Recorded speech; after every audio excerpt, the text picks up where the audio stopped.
throws it. He's got his receiver. Caught and touchdown, Southern California. Welcome to the Put on Waivers Media Group, home of the Put on Raiders podcast and the Student Body Right podcast. This is your place for the best breakdowns and the best insight for those who fight on and bleed silver and black. Now, here are your hosts, Dwayne Douglas and Ryan Holmes. And welcome everybody to another glorious episode of the Student Body Right USC podcast. I'm your host, Dwayne Douglas, and as always, I am podcasting off the beautiful shores of the Pacific Ocean. Beautiful day out here in Southern California. PORSBR is my Twitter handle. Thank you for all the comments, all those things like that, likes, subscriptions. We really appreciate it. It keeps that show going. We have a special guest on the show. You know, I'm from 24/7 Sports. You know, I'm from USC football. You know, I'm from the two-star recruits, all that stuff like that. I saw this young man. I was trying to say hello to him a couple of times at the Holiday Bowl, and he moved so fast on game day, I couldn't find him. I thought I was Zachariah Branch. I couldn't. I looked one way, he was gone the next day, so next minute. So really, I don't think fans can really appreciate what he does on game day for you guys to get all that good stuff for you. Chris Trevino, you can catch him on Chris N Trevino on Twitter. Thank you for joining us here on the podcast. We appreciate it. Dwayne, thanks for having me on. I did not know that story about you trying to catch me at the Holiday Bowl. He just said that live. He didn't say that in the pre-recording. Yeah. So I just heard that for the first time. I'm sorry. Yes. I'm sorry. It was a weird kind of setup at the Petco Park. So maybe there was a chance you could have gotten my attention, but again, I'm sorry. I'm moving down there, you know. Yeah. I mean, you were eating and I was like, I personally hate when anybody talks to me when I'm eating. So I was like, no, I did say what's up to Connor. I saw him in the hallway. So okay. Shout out Triple Double. Shout out to Triple Double as well. So speaking of that game, I thought the interesting thing about that game is, you know, in the press box, especially when Louisville scored that first touchdown, it was like typical USC. Everybody was like, it's you know, everybody's talking about how, you know, Louisville was a big favorite. They're going to win this game by 2 scores. And the tides turned dramatically in that game. USC ended up winning that game by 2 scores. I guess, you know, having Lincoln Riley, you know, with time to prepare for an opponent really did mean something in that game. What were your thoughts about USC's performance in that game? And is it something that can really can they bring that momentum to the next season? I do think it's really nice to see what Miller Moss was able to do in that ball game as well. I just want to start off my answer by saying I was eating a lot of crow after that game. And I think a lot of people were, because I think the expectation was that, you know, USC beaten down all season, depleted, no Caleb Williams, no, you know, Brendan Rice, all these guys were going to kind of roll over, you know, as the season had gone on. You know, what's the use? They don't play defense. They're not going to play defense in this game. It's a meaningless game. Yeah. So, you know, I picked Louisville to win this game. And, you know, they score that opening drive or that first drive, and then USC goes 3 and out. And it just felt like it was coming. But, you know, that's the beauty of college football and just sports in general. Like, that's why you play the game, because you don't know what's going to happen. And if you went to that game, or if you decided, you know, maybe you went into that game thinking, I'm just going to watch the first quarter and see what happens, you ended up having a great time watching that game, because USC played, you know, arguably their best game of the season.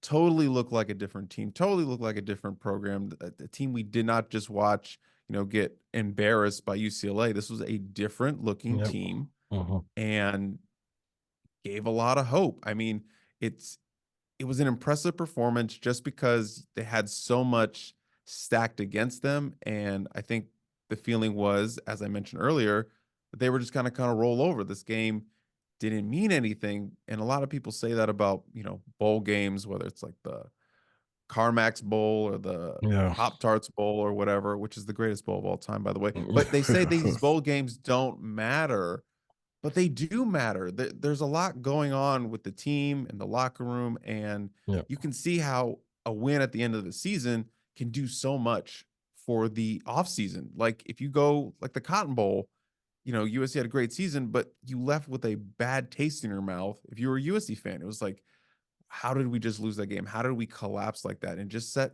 a tone a bad tone for the rest of the offseason. While there was a lot of good things to talk about, maybe a national championship run, Caleb Williams coming back, a lot of positive things, but you still had this like bitter aftertaste of watching the defense and the team collapse in that game. It's a very different story after the Holiday Bowl. They got an impressive win over a top 25 team, kind of answered some questions, still left some with some questions, but Miller Moss, star, Jacoby Lane, star, young wide receivers, star, defense, only had like two defensive backs healthy, and they played incredible. They could actually tackle. There's a lot of great things to take from that game, and it sets you off for a really good, positive offseason. Again, lots of holes that need to be filled, lots of questions that need to be answered, but at least you have some sort of hope going into a new era of college football, or excuse me, for USC in the Big Ten. There's a lot of things to build off and take from that game, and that game is going to carry a lot of USC fans all the way into that spring game and all the way going up to the season opener. And you mentioned it too, like the precursor of like last year with Tulane. Maybe we should have paid more attention to the way that Tulane game went down, because the season kind of was like that. And then and I know USC is hoping that the Holiday Bowl will be more like that going forward. It's funny because like the pushback I gave other people was like, the game doesn't matter because USC won it. If USC didn't win the game, it would have mattered, because everybody likes to come back at USC when they lose a bowl game, and especially with Lincoln Riley. Speaking of the defense, I won't say the two words that get everybody upset, Alex Grinch. But I thought you were saying Clay Helton. I'm sorry. Clay Helton, yes, Clay Helton, for the pride of Georgia. Right Alex now, Grinch is the new Clay Helton. Those are the new two words you don't say. Yes, exactly. But Matt Entz, Doug Belt, you got Eric Henderson, who DeMarco Farr just went on and on about how great he is, and then you got Danton Lynn calling the defense. If I would have told you all these guys were coming to USC before the season started, before the season started, people would have said, okay, no way. But like now they're here. Can this group, just put it together to get this team ready to play? I don't know if they have any bubbles like you guys like to talk about on your show, enough bubbles up front to kind of stuff the run. They did get one in Isaiah Rakes, but I just think part of defense is just is tackling and knowing your assignments. And I think that's part of the reason why, Alex Grinch was so unsuccessful at USC. Right. It seems like a weird thing to say, but you can be pretty simple on defense as long as you make tackles and know what you're supposed to be doing. And obviously those were two of the biggest issues USC's defense has had the last 2 years, was not making tackles and then just being utterly confused at times and people out of the wrong places and not knowing what they're supposed to be doing. Or I thought you were covering this guy. No, I thought I'm covering this guy. Too complex is some of the things we've heard. And so it can be really easy to come in and simplify things, get those fundamentals right, get the technique right, and then you can see vast improvement. Obviously, Lynn did it with UCLA in one season. He was able to, take them from a bottom feeder defensive team to one of the best defensive teams in the nation. So you see how it can be done quickly. Will it be done quickly at USC? That is obviously the big question mark over this offseason, is how quickly is it going to happen? Will Lynn do it again like he did with the Bruins? Is it going to happen with the Trojans? We'll have to see. It's obviously going to be a different challenge with the roster that he's inherited at USC. And I know we'll talk a little bit about what USC needs to still add on the roster. And then going to the Big Ten, much different offenses they're going to face. So it's a different set of problems, factors that Lynn has to work with. But again, the overall question is, will it happen quickly? I'm not going to say they're going to be a top 10 defense. I'm not going to say that, but they're going to be better. I'm confident in saying they're going to be improved than they were. Now, again, they were really, really bad. So it's easy to jump up from the bottom. You have nowhere else to go. But that staff that they've built is going all in on the idea of developing talent, not a recruiter build. And I talked about this on social media and then the 2-star last week. This is a build where they're bringing in good coaches, decorated coaches. You know, you got a national championship winning head coach and Matt Entz. You got Doug Belk, who coached under Nick Saban and Kirby Smart, you know, two of the best minds you can learn from a defensive perspective. You have Lynn with his NFL ties and, you know, his background and his resume. You have Eric Henderson, who I will refer to as Coach Henny for the rest Coach of eternity. You gotta love Coach Henny, you know, who is the best defensive line coach in the NFL and coached a GOAT in Aaron Donald. So you have guys that know how to coach. You have guys that know how to develop. And so that's the mold Lincoln Riley wants to go. That's the direction he wants to go. He's doubling down on a statement that they were going to play great defense here and that kids will be developed if they come to USC. These guys have shown they have, wherever they've been, you know, they've shown that they can develop talent, bringing them all together, trying to make it happen at USC, which hasn't happened in a while. That consistent development of defensive players, you know, here and there, there's been a couple guys who made it to the NFL, but trying to get back to that consistent rotation of guys just every year getting churned out into the NFL. So that is what Lincoln Riley is banking on. And if you build it, they will come. You know, if you put good defense out on the field, you're going to get more kids looking at you, wanting to come get developed by these coaches. So I gave this defensive group that they've rounded out as an A. I think it's an A on paper. Obviously, you need to see it in action. You know, we're going to see that in the spring. See movement, what developments in that spring game, and then obviously the real test will be the season. We'll really get a really good sense of what the actual grade is for this defensive staff. But right now, it's got to be an A for me. Yeah, especially, I think Henderson was the icing on the cake, man. I would talk to people who cover the Rams, and then they just gush about that dude. So Coach Henny, you gotta, you know, Coach Henny. That's just a great name. That's a great name for a long time. Dog work. No question about it. They need a little bit more beef up front as far as that goes to play this defense. What are your thoughts about getting some Bubbas in there? Are there more Isaiah Rakeses coming into USC in the transfer portal? Maybe the Harbaugh just left Michigan. Maybe Harbaugh, maybe you know, they can sneak in and get some of those guys. But where are the realistic guys who could maybe come to USC? Well, obviously, you have to look at it from a number standpoint. Like, what are the numbers telling about USC's roster right now? And I think we calculated to about 80 rides right now. So they have about 5 spots, and that's not including Isaiah Rubin, you know, the commit who did not sign in December. There's some like academic stuff going on. So you have to keep that in the back of the mind. Like, maybe that's a spot taken up for his scholarships. Maybe you only have 4. So you're going to maybe have to see a little bit more attrition after the spring. Well, actually, I just remember Romello Height entered, so they have one more extra one. I forgot about that. But they have, you know, kind of limited numbers, and I feel like you need to spread out where you're building. They still need one more big defensive lineman. You still need a big defensive tackle. And Isaiah Rake's kind of build. You need an interior defensive lineman. You need another offensive lineman, preferably a tackle. You still need a running back. You probably could afford to spend a scholarship on another wide receiver. So those are kind of the 4 main ones off the top of my head. Yeah. If you had another scholarship, I would even go another defensive lineman. But I think O-line, D-line, and running back have to be your priorities moving forward. And again, we'll have the spring window coming up. So, you know, USC has landed some studs out of the spring window. So that's another opportunity to add some guys and maybe see a little bit more attrition on their current roster. You know, after spring camp, you're like, okay, I think we should part ways. So we'll see if anyone else leaves out of the program out of spring. So that can be a way to, you know, maybe get a couple, 3 more scholarship openings. We'll see. But I know everyone's going to be asking, you know, Mason Graham, you know, the Michigan defensive line star, SoCal native that everyone wants to know, is he going to commit to USC in the next 24 hours? I don't anticipate.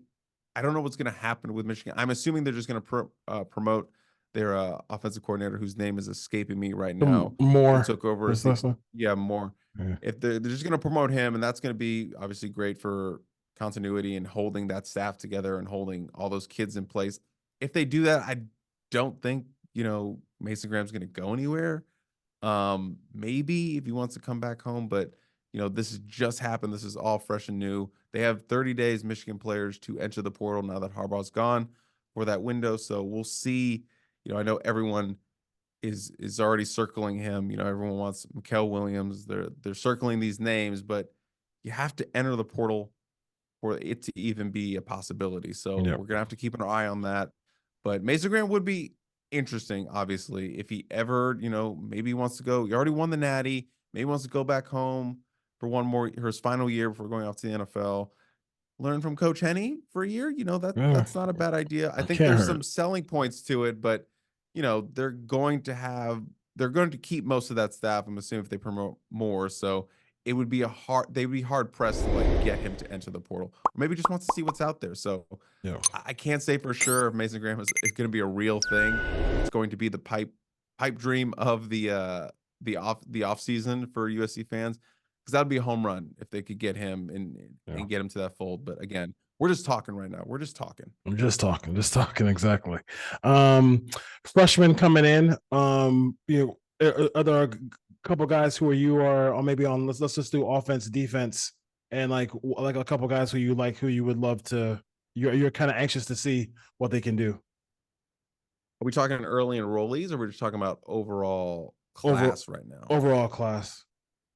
Yeah, I mean, Xavier Jordan, who goes by DJ, didn't have the best senior year, but no one's really talking about him because they have those wide receivers already in place, that sophomore class moving up.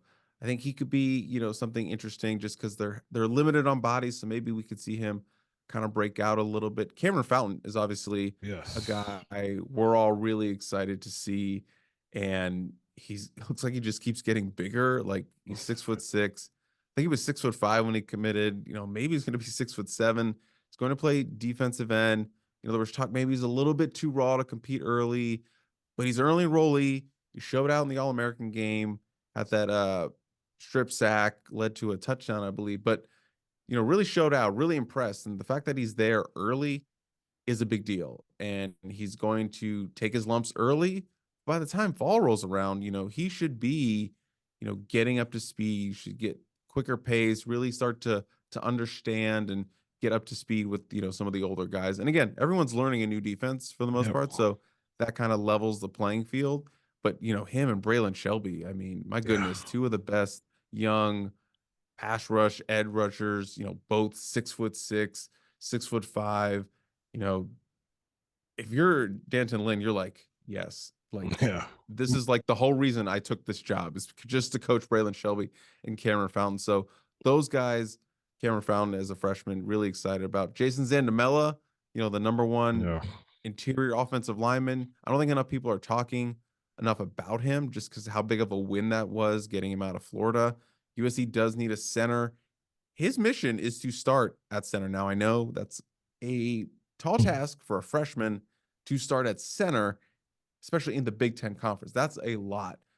But hey, he's a highly touted prospect, top 100, number one center prospect, interior guy. If anyone can do it, it's a blue chip guy like Jason Zandamela. So again, he's going to take his lumps. But once, they get out of spring into summer, we start to really see who's going to, as a freshman, who's going to, survive that initial freshman wall, and then who's going to rise to it as a true freshman to play.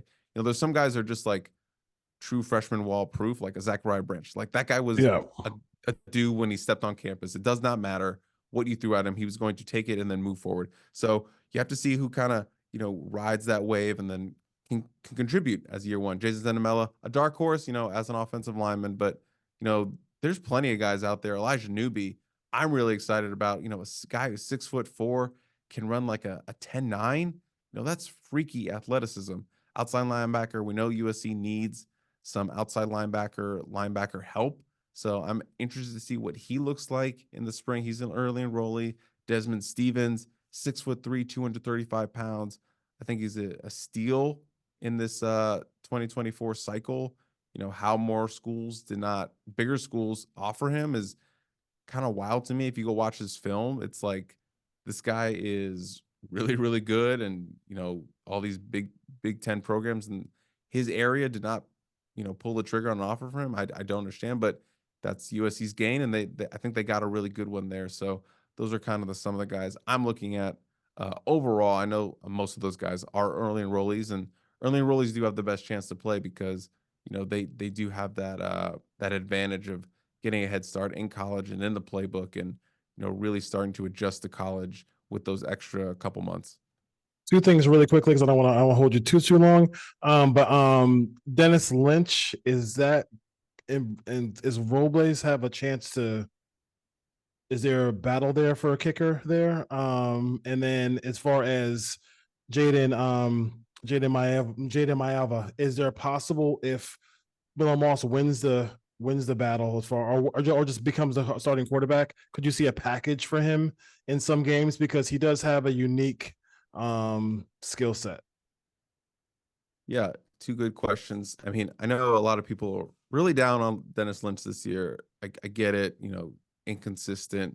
It was a nice little story last year, won the starting job over a scholarship guy, got a scholarship last year. So I get it. Yeah, I was a big believer in Tyler Robles. I didn't understand why he didn't get more kickoff opportunities because he was, the CIF leader in his senior year at touchback. So I figured, you're already struggling at kickoffs. Why not give him a chance for the place kicker job? Interesting. I think Tyler Robles does have a chance to win that job or compete for that job. I think it's going to be interesting. I know USC is still, kind of looking around for a kicker. They've actually offered 2 2024 kickers, but do they have a scholarship for these people? I don't think you want to, have 2 scholarship kickers on the roster. That Dennis Lynch already has one. I don't think you can afford that. So they're kind of in a weird spot, but they've offered 2 high-level kickers. I mean, kicker rankings are different, but they are technically 6-star kickers. There's 6 stars in the kicker rankings. Yeah, they just keep adding them. They're going to be 10-star kickers soon. So they've offered 2 6-star kickers. So it seems like they are not happy with the kicking situation. They want to get a little more competition in there to push Dennis. So look out for Tyler Robles. He's works very hard. They both do, but Tyler has the same mentality every time. Like he's going out there to kick, do his best, do whatever he can. I think he's going to, now that he's gotten through the freshman year, I think he's going to be a little more confident in competing for a potentially starting job, or at least, the kickoff duty job. So I do think that is going to be a big storyline, big competition through the spring, as it wasn't the kicking was not the best in 2023. And then Jaden, yeah, I think you have to be, just because you're in a position where you don't want him to transfer again. So if he, I think he's disadvantaged in having to go up against Miller Moss, who, has the fan base behind him, has the locker room behind him, this will be his 3rd year in the system. That's stacked against him. And Jaden, while a talented player, is still, a guy coming off his first year in college. So he's got all that against him. Miller Moss, overwhelming favorite to be the starter. So I think you have to pitch Jaden that, like, hey, it's going to be an open competition, but Moss does have all the experience ahead of you. I think you got to look at it from a realistic standpoint if you're Jaden. But if you're Lincoln, you're like, yeah, you have a skill set that Miller doesn't have, and we can use you. When we get in that red zone, we can put you in there. You're big. You're 6'4". You're 220. Whatever. You can run. You're mobile. We can get you packages. Just to keep him involved. Get him some playing time. Be able to get him in the end zone a couple times. Yeah. So I definitely think, assuming you want to keep him around, and you don't want him to bolt after spring, assuming Miller Moss has that edge, you want to build some packages around him. And you're Lincoln Riley, you're going to come up with some stuff. So yeah, I definitely think we could see Jaden working some fashion in this offense, even if he's not the starter. All right. Pretty Chris, I appreciate you coming on. The Student Body Right USC podcast. A little short. I know you're not used to doing a short show. I know you're usually doing the 5-hour, 6-hour deals. Yeah, I'm ready to go, man. You just got started, right? So yeah. I appreciate you coming on. Take care, brother. We'll talk to you. Thank you for having me. Yeah, no problem.